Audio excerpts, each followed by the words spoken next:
defentsa on baterako erasora eta erasora ondo mugitu zarete. Lehenengo tarteko almugak eskapu indizue, baina bigarrena gogorrena zela. Ondo menperatu ez due eta mailotau, ondo borrokatutako mailotau zuretzat. Nola junda azkenek etapa hau? Bai, egia esan hasieratik talde osoa eharki ibilia, korte guztan sartzen. Hasieran goinin sartu gea Mateo Loandani eta gero berriro arabatigu eta hortxe, urrengo kilometro guztik taldekide guztik handia atake guztira ateatzen. Eta azkenen, tokau zaigu fuga politxoi hartzea eta meta volantea pasa eta bizi.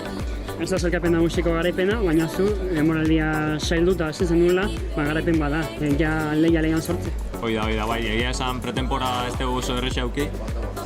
Pare bat aldiz gatu behar izan dut, eta holako post txiki bat hartzea, ondo tortzea horrengo helburuk gogokin hartzeko. Zure Eskerrik asko.